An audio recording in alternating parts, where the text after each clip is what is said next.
देखिए latest episodes बिल्कुल ad free. तो नैन सितारे है चांद सा मुखड़ा, क्या कहना उसका आफरीन। दावत में जैसे हो शाही टुकड़ा, उसके जैसी ना कोई नाज़नीन। शाही जोड़ा पहन के आई जो बंधन के, वही तो मेरी स्वीट हार्ट है। पृथ्वी पुत्र जी मामा जी, तो हर लाख लाख शुक्रिया। कौन है बात खातिर? बेटा तू ही घर में अच्छा किस्मत बन के आयल बड़ा। Good luck. हमने के अच्छा किस्मत बन के आयल बड़ा बेटा। ऐसा काहे? तो हर कदम पड़ते ही घर में बड़का भैया के थोड़ा थोड़ा होश आवे लगल।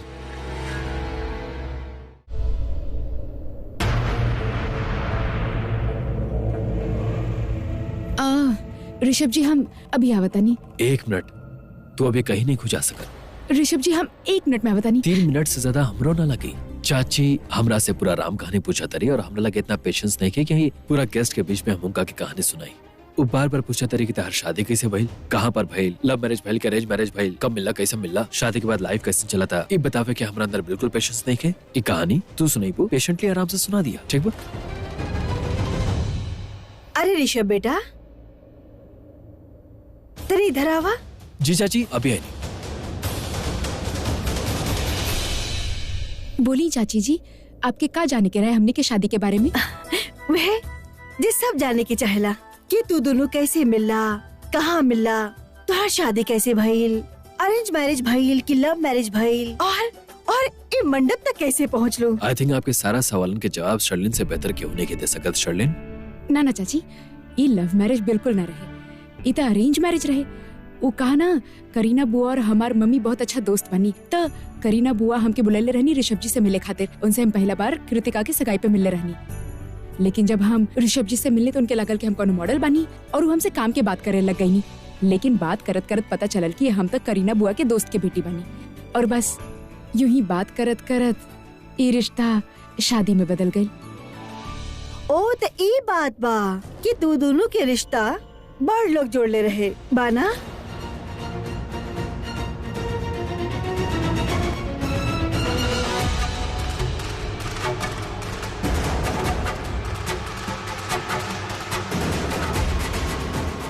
वैसे तो के पता बना, अगर हमके मजा आ रहल बा एकर मतलब ताहर खातिर कोनो सजा वाला बात बा।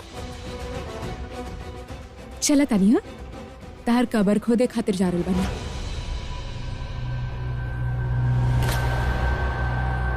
पृथ्वी जी, आर यू ओके? या श्योर? I am fine. काबिल तो इतना नर्वस लगा तारू, तबीयत ठीक बा? एगो बहुत बड़ा प्रॉब्लम हो गई बा। हमरे पास बिल्कुल टाइम नहीं है, ध्यान से सुना हमार बात। वो बड़बोली सृष्टि हमरे खिलाफ कोनो साजिश करती या कोनो प्लानिंग रचतिया। ना ऋषभ जी, हम बिल्कुल भी टेंस ना बानी। ऐसे कैसे कुछ नहीं किया भाई? तार शक्ल बताओ था कुछ बैल बा। आओ तारा के हम तार रूम में छोड़ देते, थक लगा तारू। का बैल? शर्लिन, इज एवरीथिंग ओके? ऋषभ जी प्लीज, इतना अच्छा हमार मतलब बा, इतना केयर करे की जरूरत नहीं है। बुराई करे पे तब बुराई मिलेला, अच्छाई करे पे भी बुराई मिलेला, तब फिर बुराई ये करा। ऋषभ इतना अच्छा बिहेव काहे करेला? वो अच्छा इंसान नहीं खे, ओकरा वजह से हमार पृथ्वी के हाथ से सब कुछ निकल गई जे हमनी के रहे। शर्लिन, पुत्र का भाई, तोहर तबियत तो ठीक है ना? जी मम्मी जी, हम बिल्कुल ठीक बानी। इतना हड़बड़ा के जात रहलू तो हम सोचनी पता ना। का भेल शर्लिन, इज एवरीथिंग ओके? हाँ बुआ, हम बिल्कुल ठीक बानी। करीना, पहले ये बतावा माहिरा कैसन बाड़ी? She is better mom. अच्छा,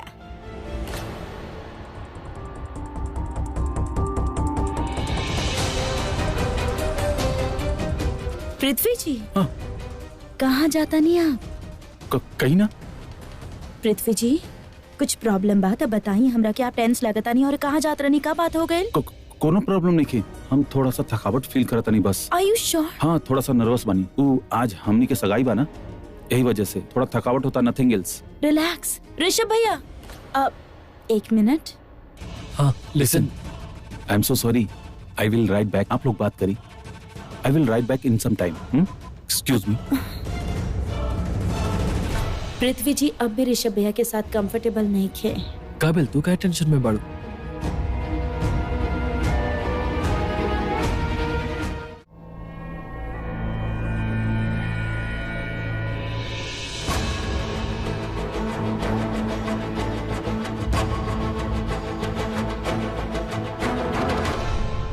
दादी समीर, तहार चाचा जी कहाँ बड़े? सुरेश कहाँ बड़े? वो महेश चाचू के लगे बड़े का करता रे वहाँ? उनका ध्यान रखा था रन। मम्मी जी हमें अभी आता नहीं। हाँ जी, जब से आयल बा उन्हें बैठल बा। हाँ दबा। पृथ्वी जी, मम्मी केहू तरह कृतिका के हमरे पीछे आवे से रोकिया, काहे कि हम सरलीन से मिले जाता नहीं। मम्मी आप नहीं चाहता कि हमारा कृतिका के शादी टूट जाए, ना चाहता नहीं ना। सो प्लीज ओके, हमारे पीछे आवे से रोकिया। ओके हमरा बस 2 मिनट। कृतिका, अरे आवा ना। हम कहत रहनी कि सब उम्र तो के पृथ्वी के साथ ही बितावे के है ना, तो कुछ पल हमरा साथे भी बितावा। चला हम अपन रिश्तेदारन से मिलावत आनी।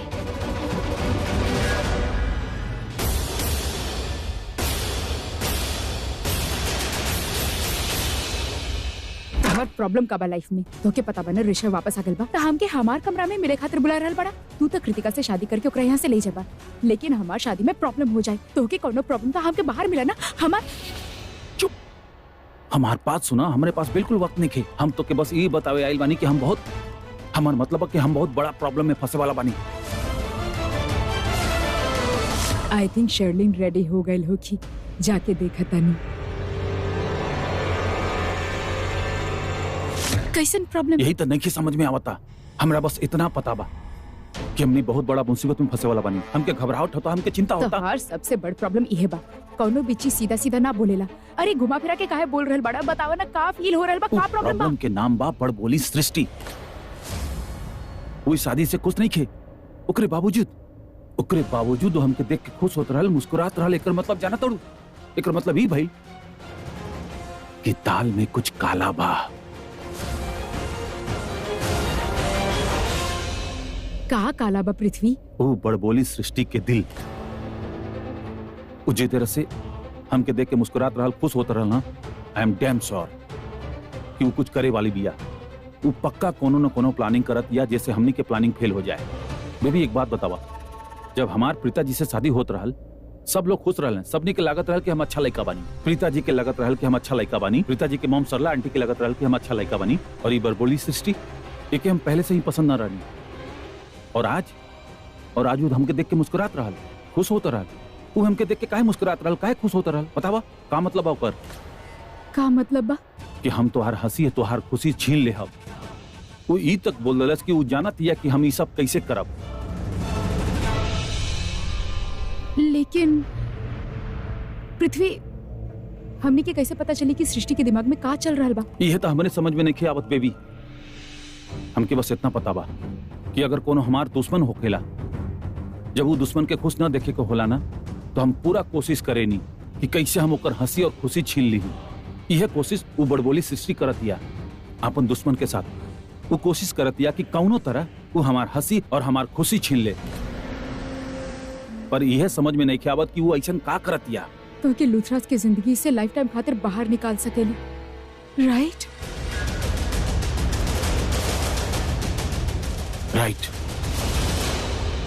बेबी। और ऐसे करे खातिर वो का करी? तहार असली चेहरा सबके सामने ले आई और कुछ ऐसा करी जेकरा वजह से तू अपना आप के बचा भी ना पाईबा। Something really big. ना, ऐसा ना हो सकेला ना। ऐसा हम होके ना दे। ऐसा ना हो सकेला, काहे के ऐसा हो गइल ना, फिर हमार बदला, हमनी के बदला फेल हो जाई। और फिर हम वो पंचायती बिजनेसमैन के करोड़पति से रोडपति ना बना पाईबा। ऋषभ लूथरा हमनी के साथ जे कइले बा ना, हमरे साथ पृथ्वी तू फिक्र मत करा। हमनी ऋषभ के बर्बाद कर दे। हम तारे साथ बानी। हम हार नहीं की सकत ना। पृथ्वी मल्होत्रा हार ना सकेला। हमके हार मंजूर नहीं की। हम हार बर्दाश्त नहीं कर सकत। हम हारल नहीं की चाहत। हम नहीं की हार सकत। चाहे जौन भी हो जाए हम हार नहीं की सकत। हमके हार मंजूर नहीं के, बर्दाश्त नहीं के। चाहे जौन भी हो जाए हम हार नहीं की सकत। कभी ना हार सके नहीं हम। कभी ना हार सके नहीं हम। कभी ना। पृथ्वी तू ना हार बा।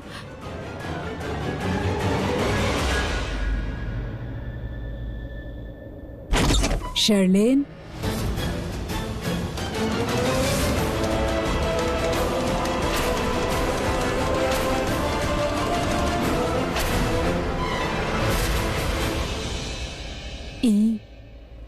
ई का हो रहल बा?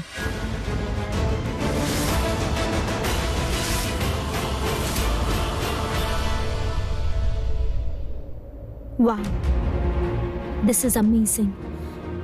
ये सबूत हमने के पहले काहे ना हाथ लागल? अरे सैमी, का यार सृष्टि, हमरा लागल रहे कि तू हमरा के धोखा देबो। दे देलो ना धोखा। हम का धोखा देनी है? अरे इतना बड़ा ब्रेकिंग न्यूज तो भाभी के अकेले बता देलो। अरे यार हम कब से तार वेट करल बानी। तू आयला ना तो हम का करी? और ऊपर से पृथ्वी हमार दिमाग खात रहे। आई मीन हम ओकरा हमार दिमाग खाए ना देनी। हम एक्चुअली ओकर क्लास ले लेनी, लेकिन हमसे को गलती हो गई। कैसन गलती? वो एक्साइटमेंट में हम ना ओकरा बोल देनी कि हमनी के ओकरा खिलाफ कोनो सबूत मिलल बा। अब हमर मतलब ओकरा ई ना पता कि का सबूत बा, लेकिन बस इतना पता बा कि कुछ ना कुछ तबा हमरे पास जा हमनी ओकरा खिलाफ यूज कर सकेनी। हम बता रहल बानी, ओकर चेहरा देखे लायक रहे। सैमी, ओकर चेहरा से होश उड़ गल रहे। अरे जब ओकरा पता चला कि हमने के पास कुछ, वैसे हमके लगा था कि हमने के पास इजे सबूत बा, ई एकलौता सबूत बा जे ओकर पर्दाफाश कर सकेला। काहे कि बाकी सारा सबूत वो बिटा देलस ना ऑलरेडी। का भइल भाभी?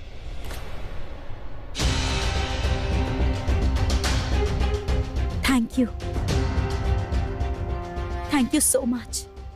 हाँ, इस सबूत के वजह से हमने की कृतिका के पृथ्वी से बचा पाई। पृथ्वी, हमने तरह तहार घटिया मकसद में कबो कामयाब ना होके दी। हम पूछनी का होत रहे? दरवाजा बंद करके तू दोनों हक करत रहला। I just can't believe this. Kritika, मम, कृतिका, मम्मी जी प्लीज कृतिका को मत बताइए प्लीज। मेरी Shut up. कृतिका का हम सब के बताई। हम ऋषभ के भी फोन करके बताई। समझ का रख ले बड़ा तू दोनों। ना पुआ, जैसन आप सोच रहे बानी वैसन बिल्कुल नहीं खे। अंधा बानी हम, दिखाई ना देवेला हमके। हम अपन आँख से देखनी हा। दरवाजा बंद करके तू दोनों हक करत रहला।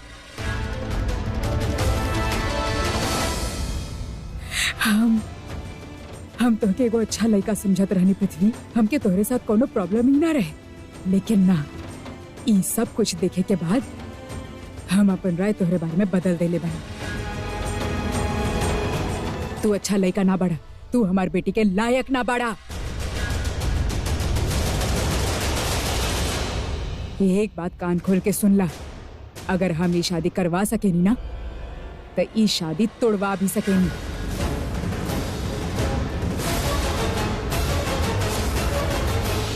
तोहके का लागत रहे? का लागत रहे तोहके? मास वेडिंग करके हमार बेटी के यहाँ ले आएगा और हम तोहके एक्सेप्ट कर ले, लूथरा फैमिली में दोबारा तहार एंट्री हो जाई। समझ का रख ले बड़ा तू। पहला बात ई बा पृथ्वी मल्होत्रा, मास वेडिंग्स में हम बिलीव ही ना करत आनी। हमरा खातिर शादी ऊ हो खेला जे फैमिली और फ्रेंड्स के साथ कियल जाए, रिश्तेदारन के सामने कियल जाए, रीति रिवाज के साथ। ता अब तक तहार और कृतिका की शादी ना भइल बा, और ई सब कुछ देखे के बाद अगर तहार हमार बेटी के साथ शादी भइल भी होखत ना तो हम उस शादी के तोड़वा देती। हम अपन बेटी के तहरा जैसन लड़का के साथ कबो ना रहे देती। ओह गॉड, तो के हम छोड़ब ना पृथ्वी मल्होत्रा। कान खोल के सुन ला, तहार शादी हमार बेटी के साथ ना होखी। हमार मम्मी जी, मम्मी जी,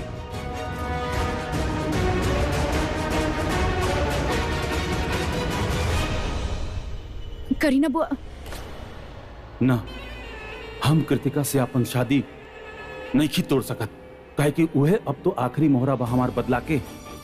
करीना लूथरा, तू हम दोनों के हक करत देख ले लू हा, सिर्फ एकरे खातिर हम अपन सपना ना तोड़ब, अपन बदला ना छोड़ब, फिर चाहे एकरे खातिर केहू के जान ही कहना चल जाए।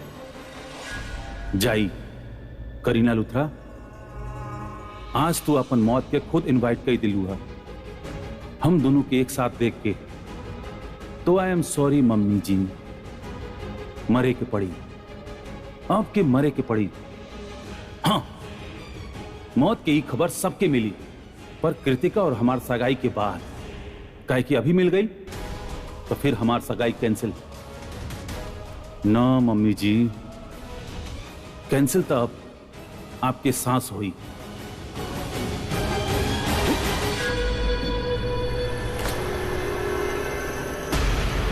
ऋषभ के फोन काहे ना लग रहा बा। एक बात अच्छा तरह से सुनना,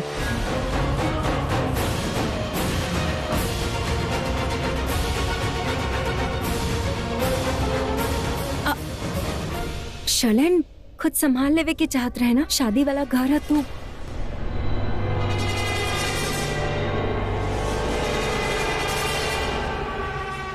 पृथ्वी, इट्स ओके, इट्स ओके, तू ला पानी पिए, it's okay, have it, it's okay. अब आंटी ये जब उनके मिलल ना तब बहुत ज्यादा डरल रहे, इतना घबरायल रहे, ऐसे हमने ओके ऐसा ले नहीं। इनफैक्ट ये रोत रहे, कहत रहे कि कृतिका से शादी ना कर सकेला।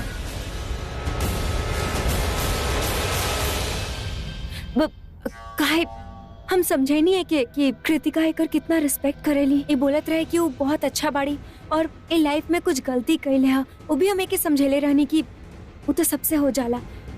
So it's okay guys, I think बता देवल जाए कृतिका की मॉम बाड़ी।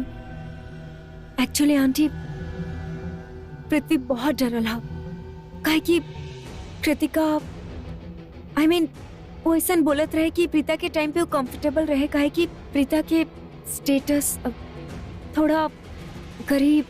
अब कृतिका इतना रिच बाड़ी, Luthras and everything, she is not comfortable. बोलत रहे कि कृतिका से शादी न करे के चाहत रहे, और ये कहत रहे कि और का कहत रहा तू?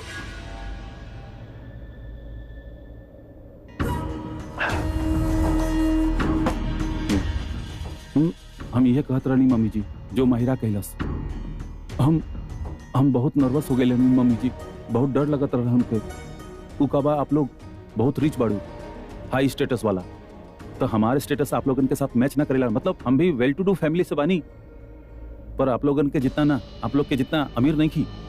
ये वजह से हम नर्वस होता रहनी। हमारा बस कहीं ना कहीं ऐसा लगत रहा कि हम कृतिका के लायक नहीं की। No problem, no problem at all. अगर तोहके लग रहा बा ना कि तू कृतिका के लायक ना बढ़ा, ठीक बा, हम अभी जाके शादी के तोड़ देता नहीं। मम्मी जी एक सेकेंड, मतलब लगत रहल, अब ना लगता, अब हम ठीक बानी, अब नर्वस भी नहीं की, बिल्कुल ठीक बानी। हम एगो अच्छा लायका बानी, फ्यूचर में और भी अच्छा हो जाएगा, सिर्फ और सिर्फ कृतिका खातिर। हम आपके श्योर करतानी, आपके प्रॉमिस करतानी कि हम कृतिका के हमेशा बहुत खुश रखब, ओकर दामन में खुशियां भर देहब, ढेर सारा खुशियां। Trust me, I promise.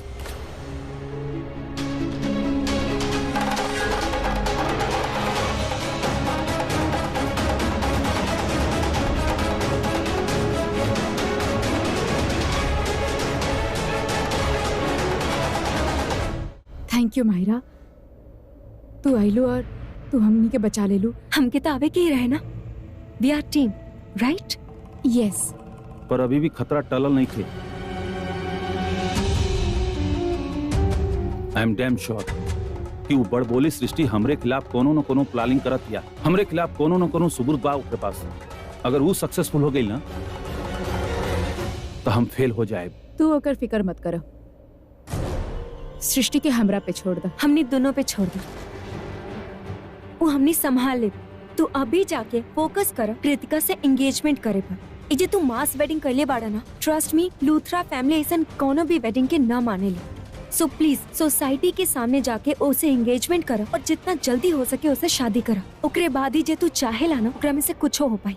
Okay, thanks a lot.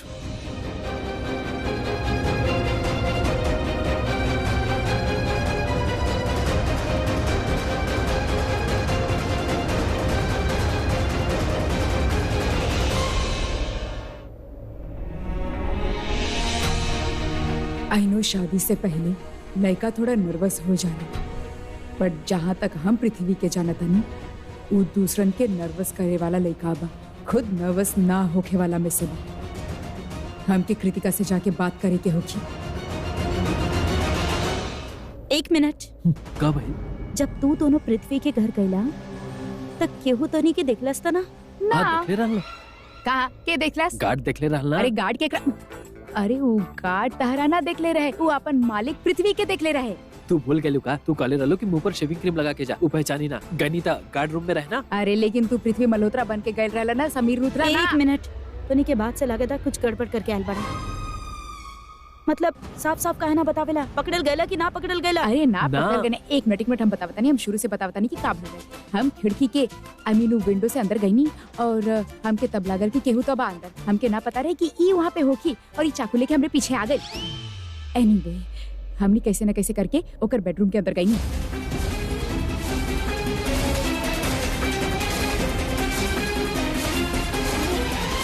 देखकर मतलब वो गार्ड के पता रहे कि पृथ्वी नहीं खे।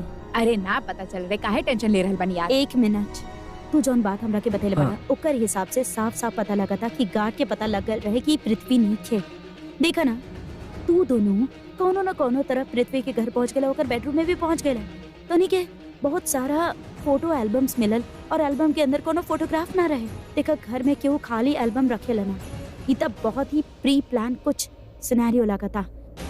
और फिर कहा था कि सिक्योरिटी गार्ड, घर के सिक्योरिटी गार्ड रूम में आ गए तोनी के पीछा करत करत तोनी इससे बात करे खातिर।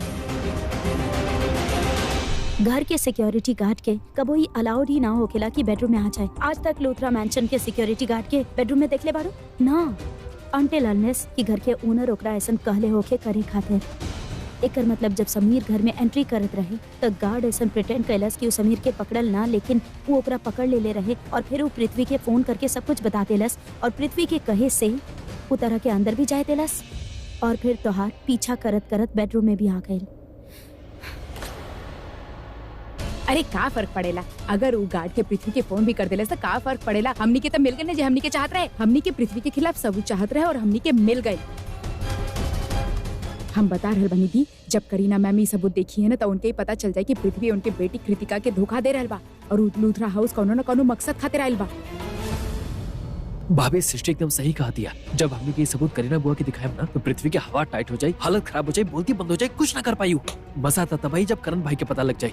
करण भाई वैसे ही बहुत गुस्सा में पड़े, ये देख के और गुस्सा में आ जाइए और फिर तो पृथ्वी के बैंड बजा दियन। ओकरा के इतना मारियन कि हाथ मुंह नाक कान सब तोड़ दियन, केहू के ना सुनियन। इनफैक्ट ऋषभ भैया के बिना सुनियन।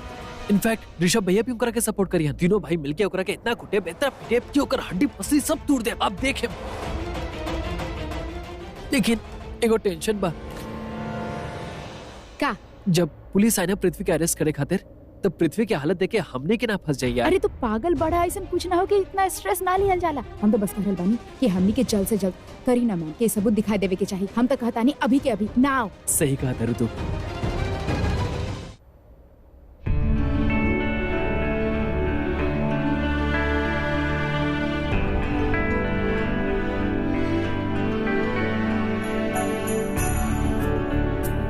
You looking fantastic. Thank you so much मामा।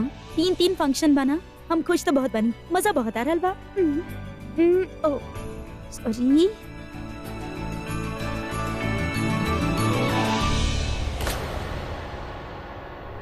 मामा का सोचा था नहीं का बहल? बेटा एक बात पूछे के रहे तारा से। तो के पृथ्वी में का अच्छा लगल? एगो क्वालिटी होके तो बताए ना, हमरा पूरा पृथ्वी जी अच्छा लगे ले। बेटा वो सब तो ठीक बा। I mean, तू वो इंसिडेंट के बारे में तो बतैला हमके, बतैला कैसे पृथ्वी अपन जान पे खेल के तहार जान बचैलस, पर फिर भी पृथ्वी में ऐसन का बा? मम्मा आपकी याद बा, आप हमरा हमेशा एगो बात कहत रहनी कि बेटा एगो लड़की खातिर ओकर सेल्फ रिस्पेक्ट, ओकर इज्जत सबसे ज्यादा जरूरी होखेला। मम्मी वो इज्जत जे अक्षय हमरा कबो ना देले रहे, का कहले वो हमरे साथे मंडप में छोड़ के चल गए। हमार प्यार के कदर ना कैले, हमनी के रिश्ता के कदर ना कैले, बस साख बना के रख देलस। सबके सामने बेइज्जत कर देले हमरा हमार फैमिली के। पृथ्वी जी, मम्मा पृथ्वी जी हमरा वो रिस्पेक्ट देवे ले, सिर्फ हमार रिस्पेक्ट ना करे ले, वो हमार चॉइसेस के रिस्पेक्ट करे ले, हमार विशेस के रिस्पेक्ट करे ले। बहुत अच्छा इंसान बाड़े। इनफैक्ट मम्मा, शादी के पहला रात में ना पृथ्वी जी हमरा कोनो भी चीज खातिर प्रेशराइज ना कैले, ना ही अपन हस्बैंड होके के हक जतैले। वो हमरा हमार दोस्त बन के हमरा समझ ले, हमरा रिस्पेक्ट देले, हमार स्पेस के रिस्पेक्ट देले, हमार माइंड फ्रेम के रिस्पेक्ट देले। इनफैक्ट अब जानी नहीं, वो हमरा से ई तक कहले कि वो समझे ले ई बात के कोनो भी लड़की जौन हालात में हमने के शादी भइल बा, अरे ऐसन शादी कोनो लड़की ना चाहेली। वो सब समझे ले मॉम, और हमरा बहुत सपोर्ट करेले, हमरा से बहुत प्यार करेले, बहुत रिस्पेक्ट करेले हमार। इनफैक्ट हमार दिल कहेला पृथ्वी जी से अच्छा हमरा खातिर केहू ना हो सकेला। He is the one for me mom, और हम बहुत खुश बानी।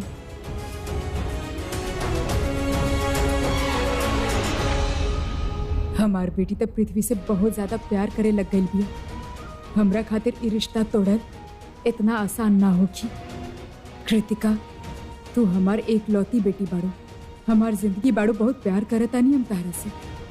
आंख बंद करके हम तहार शादी पृथ्वी से ना करवा सकेनी। हमके आज सगाई से पहले पृथ्वी के बारे में सब कुछ पता लगावे के होगी। ओकर सच का बा, ओकर असली चेहरा का बा, वो आखिर चीज का बा, ई सब हमके पता लगावे के ही होगी। थैंक गॉड हमनी के हाथ पृथ्वी के खिलाफ सबूत लग गए। अब हमनी सारा घर वालन के बता सकेनी कि पृथ्वी कितना घटिया इंसान बा, और ई घर में कोनो मकसद से आयल बा, कृतिका से कोनो प्यार व्यार ना करेला। लेकिन भी हमनी के ये भी पता करे के होगी ई सब कर काहे रहल बा। कोनो ना कोनो वजह तो जरूर हुई। और का वजह हो सकेला? बदला। ये पृथ्वी बदला लेवे चाहेला और कुछ ना। पता बना कि पृथ्वी हमरा से शादी करे चाहत रहे, बाकी ओकर जगह मंडप पे करण बैठ गई और हमार शादी करण से हो गई। भगवान के दुआ से सही भी चला था, बस ओकरा यही बात के खुदक बा, ये बात के बदला लेवे चाहेला। ना भाभी, हमरा ऐसा नहीं लागत कोनो और वजह हुई। और का वजह हो सकेला कि वो ई घर में आ गई कृतिका से शादी करके? ना मतलब ई बात तब पक्का बा कि ओकरा बदला लेवे के बा, लेकिन थोड़ा बहुत आपसे हो सकेला और थोड़ा करण जीजू से हो सकेला। लेकिन हमके पता नहीं ऐसा काहे लग रहा बा कि ओकर बदला ना, मतलब जितना भी प्रूफ हमनी के मिलल बा आज, ओकरा मद्देनजर रखत हुए हमके ई लग रहा बा कि आई एम जस्ट सेइंग, हम श्योर ना बानी, लेकिन हो सकेला कि बदला कोनो नया बदला नहीं खे, ये बदला पुराना बा, पुराना दुश्मनी बा। लेकिन हमने के ना पता कि लूथरा फैमिली में से कौन लूथरा के साथ ओकर पुराना दुश्मनी बा। I am just guessing.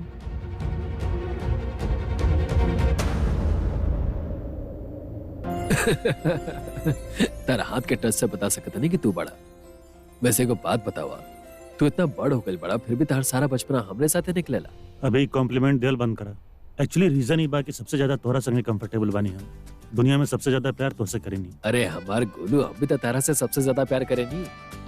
सुना, अब तो शादीशुदा हो गई बड़ा, अभी रोमांटिक बात हमरा के कम और पिताजी के ज्यादा बोलल करा, लाइफ बेटर रही। अरे शादीशुदा हो कि ना हो कि उससे का फर्क पड़त बा? तोर भाई बानी ना, और डैड से भी ज्यादा तोसे क्लोज बानी हम।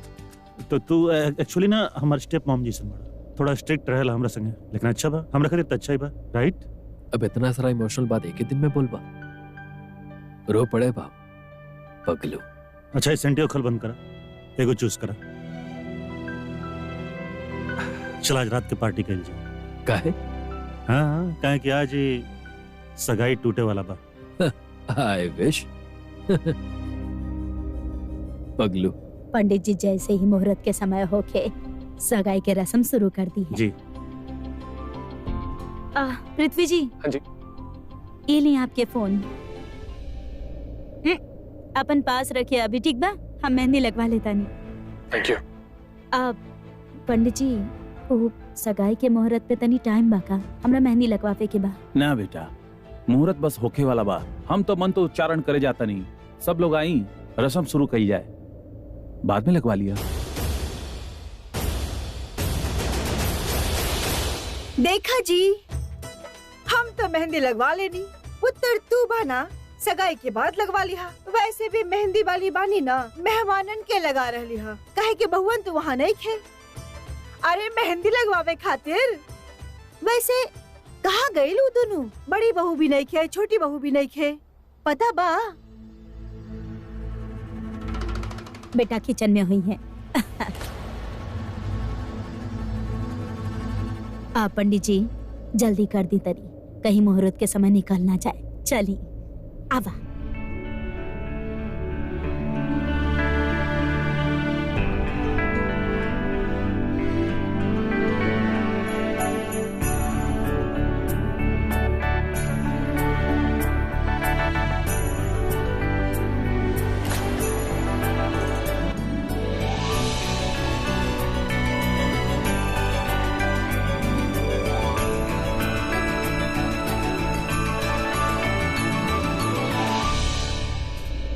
पृथ्वी जी ऑफिशियली फंसे वाला बानी है आप, कहीं भागे वागे का इरादा तो नहीं है ना? तैयार बनी हम।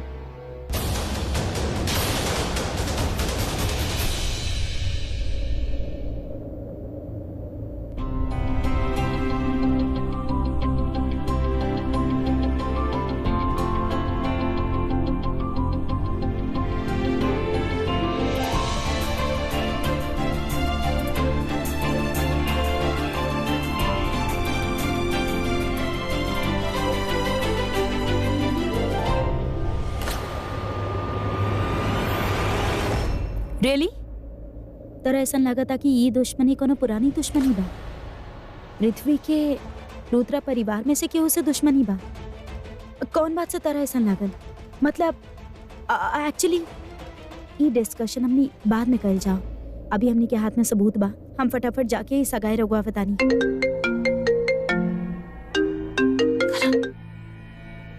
हाँ करण, कहाँ पड़ तू? सगाई का रस्म शुरू हो गई बा। ओ अच्छा, हम बस आ ही रहल बानी। ओके। का बोलनी जीजू? सगाई के रस्म शुरू हो गई बा, हमरा जाए के हुई। अद्दी, ऑल द बेस्ट। गुड लक भाभी।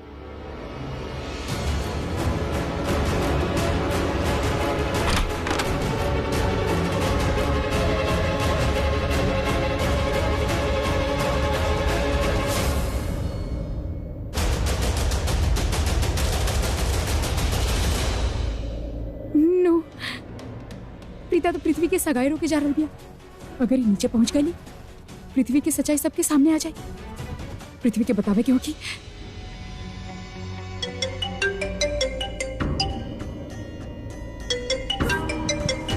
शर्लिन बेबी के फोन।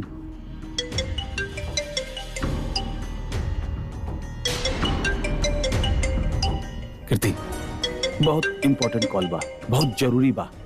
ट्रस्ट मी, बस 2 मिनट लगी। Can I receive it please? Thank you.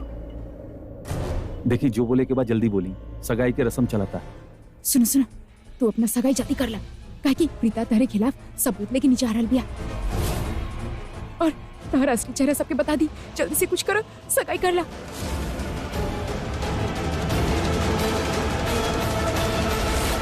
देखिए, जो करे के बा अब आपके ही करे के बा। हमारा सगाई के रस्म चलाता, हम यहाँ से नहीं आ सकते ऐसा नहीं। So please please.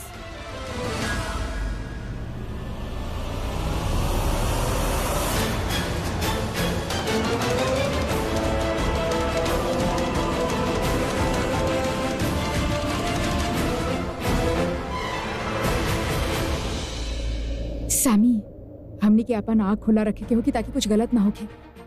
I hope कि सगाई जल्द से जल्द टूट जाए यार। अब अपने के क्यों नहीं के रोक सकत? तो बिल्कुल सही कहला सैमी। अब हमने के रुके वक्त गई, एक बार दी सबूत सबके सामने दिखा देना, तो फिर सच्चाई की जीत होगी, हमनी की जीत होगी। यस।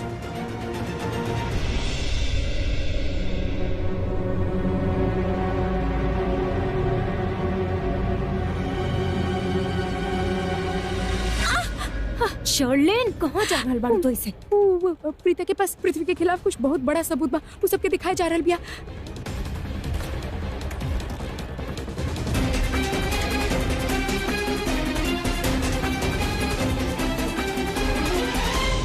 ओह गॉड, ये तो नीचे जा रहल बिया। अगर ये नीचे पहुंच गई और ये पृथ्वी की सच्चाई सबके बता देली तो हमनी बहुत बड़ा मुसीबत में फंस जाए। एकरा कैसे रोकल जाए? एकरा सिर पे कुछ मार देता नहीं, ओकरा से बेहोश हो जाए और फिर नीचे ना जा पाए।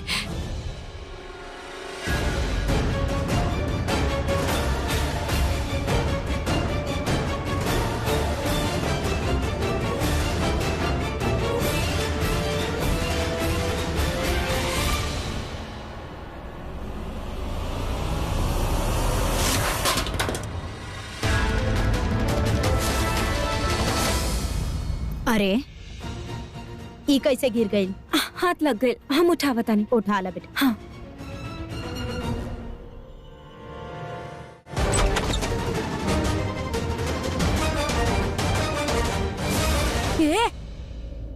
ओह, आ गए पृथ्वी की दुल्हन ओकरा बचाए खातिर। अब तक तो सिर्फ शक रहे, लेकिन अब शक यकीन में बदल गई बा।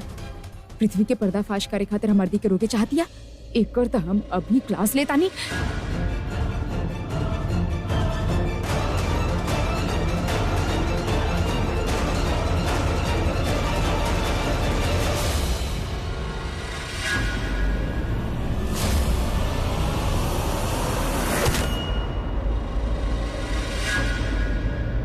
हमनी के मेहनत पे पानी ना फेरे देव हम तारा के। तारा तो हम ठिकाने लगावता नहीं। नकटी डायन कहीं के तहार ता आज नाक हम काटब। तुमके ऐसे बांध के रखब, हे भगवान केहू देख ना ले। अरे ओ गॉड प्लीज हेल्प।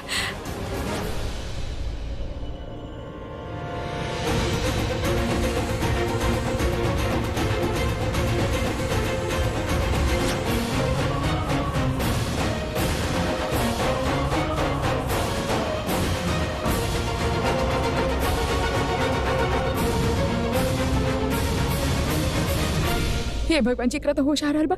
एकरा तो भगवान जी प्लीज ये उठ ना जाए। सृष्टि छोड़ो।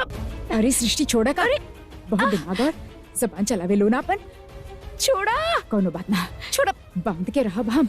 पागल हो गए बड़ो का। छोड़ो हमके। सृष्टि तो के ऐसा टंगड़ी कबाब खिलाई तोके पता चली। सृष्टि तू पागल हो गल बड़ो। ये सब काहे करल बाड़ू? हम के तहर शक्ल पसंद नहीं है और तहर शक्ल देख के लागत है कि तू कोनो तिगड़मबाजी करे वाले बाड़ू। समझ लू? एकरो तो हम के खोला। सृष्टि छोड़ा हमके। बहुत बकवास करत रहलू ना अपन बकवास जबान से इधर आ बैठ।